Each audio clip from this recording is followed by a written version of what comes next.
안녕하세요. 자, 여기 나방이 지금 꽃을 따라다니고 있는 부분이 있는데, 자, 박각시 나방이란, 이게 예민해가지고 도망가려나요? 자, 여기 보이시나요? 여기 있죠? 꼭 마치 벌새처럼 생겼죠?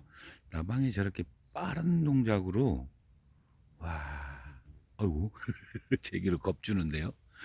자, 더 신기한 것은, 저 박각시 이 나방보다, 또 다시 왔어요. 또 앞에는 고라니가 또 도망가고 있습니다. 참 오늘 다양한 거를 보네요. 자, 근데 오늘 이 박각시 이 나방이 마치 벌새처럼 생겼는데, 그보다 더 신기한 건 이 앞에 보는 거 보이는 게 지금 자산홍입니다. 지금 입동이 지난 지가 일주일이 지났는데요. 이게 지금 꽃이 피고 있고요. 꽃 봉오리도 굉장히 많습니다. 여기 보면 봉오리도 있죠. 자, 이게 도대체 어떻게 된 걸까요? 이게 누가 또 나무를 자른 부분들이 있네요. 자, 이제 경계를 좀 덜해요. 예, 근처까지 옵니다. 자, 왜 이런 현상이 벌어질까요? 이게 정확하게 봄에, 또 그것도 봄도 진달래나 개나리, 산철쭉이 지난 다음에 주로 이제 4월 말에서 5월 달에 피는 이 자산홍이 우리 영산홍하고 거의 같은 시기에 핍니다. 그리고 철쭉이 그보다 좀 늦게 피는 게 있죠. 이때 피는 것이 지금 피고 있어요. 이게 어떻게 이런 일이 벌어질까요? 우리 이제 기후 변화라고 표현하는데, 여기는 냉해를 입어서 탈색된 부분도 보이고,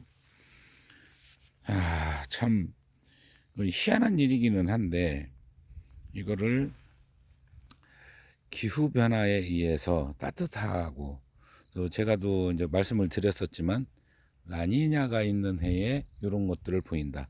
예를 들어 작년 같은 경우는 벚꽃이 폈다고 합니다.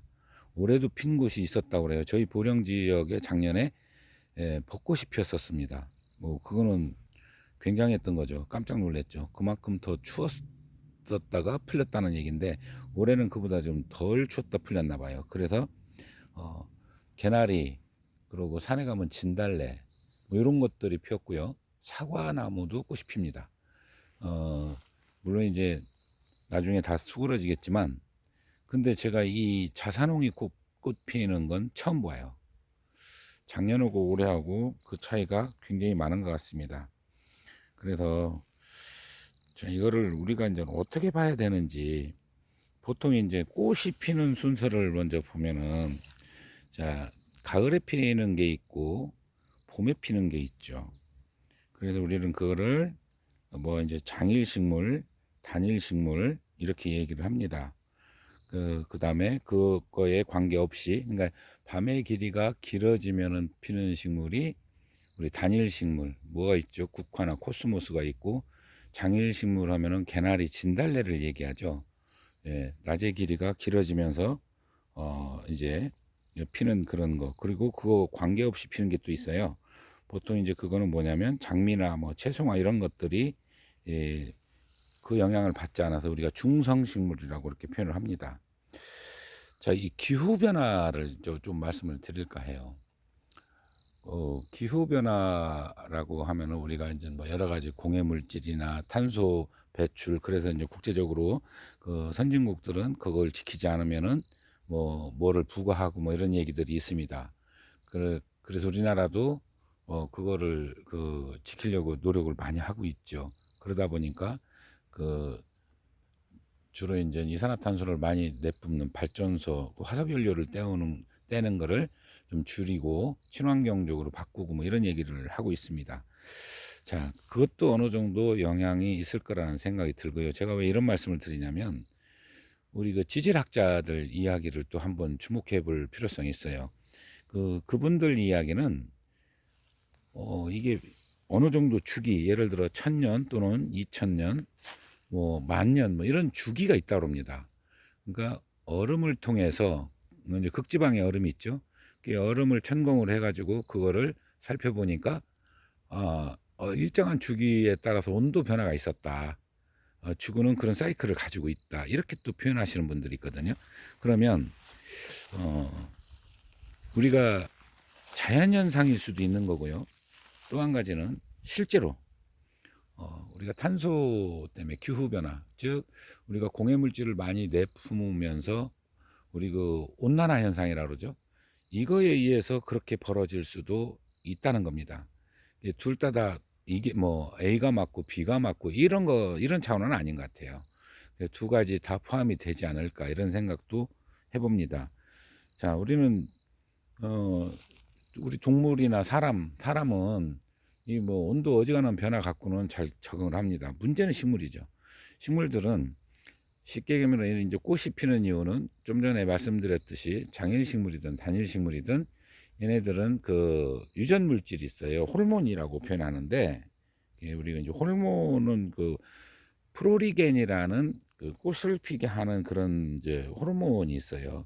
그래서 유전자와 프로리겐이 결합을 해서 이제 꽃이 필 수 있는 그런 과정을 거치는데 그게 이제 잎의 광량을 그러니까 쉽게 말하면 생체시계라고 그래요.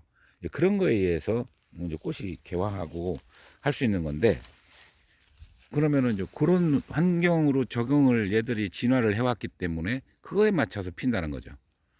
그래서 이런 이제 현상이 벌어지는 건데 아무튼 식물은 그만큼 견디기가 힘들 겁니다. 즉 얘네들이 꽃이 피면 다음에 이 자리에서 꽃이 맺어질까요? 그렇지 못할 겁니다. 좀 전에도 그 막각시나방이 와가지고 여기에 이제 수정이 될 테죠. 그렇다고 겨울에 이게 열매를 맺지를 못할 겁니다. 예. 전혀 이제 봄 따뜻할 때 맺어야 되니까 이제 그런 일이 벌어지는 거죠. 좀 전에도 저쪽에서 이렇게 봉우리를 보여드렸지만 그런 것들은 그만큼 여기가 손실이 오는 거죠. 이거는 지금 제가 이 해안 쪽 산에를 들어가는 입구인데 여기를 왔다가 보니까 이런 현상이 딱 벌어져서 사실 저는 진달래나 또는 개나리, 뭐 벚꽃,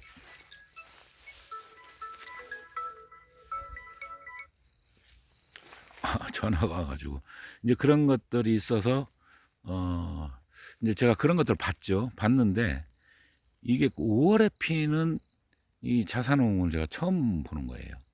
그러면은 작년 올해 라니냐가 있었던 건 재작년 올 그다음 작년 재작년 올해 이렇게 있었는데 내년에는 어떨지 모르겠습니다. 이 라니냐 관련해서는 제가 많이 설명을 드렸었죠. 그랬었는데 그러다 보니까 이런 현상들이 많이 벌어지는 걸 어떻게 봐야 될지 또 몇 년 후에 어떻게 변화가 될지 분명한 건 생태 교란이 오는 건 확실한 것 같아요. 그만큼 식물들이 견디기 힘드는 그런 해를 보내는 거겠죠. 자, 워낙 이쁘기도 하고 그래서 여러분께 좀 보여드리려고 제가 알고 있는 아주 일천한 그 상식선에서 말씀을 드려봤습니다. 꽃은 굉장히 이쁘죠. 그래도 가을에 피니까 잎이 더 자색으로 바뀌니까 또 그 운치도 있네요. 자, 자산홍이 지금 입동이 지나고도 일주일이 더 지난 상태에서 꽃이 펴서 여러분께 보여드리면서 설명을 해드렸습니다. 감사합니다.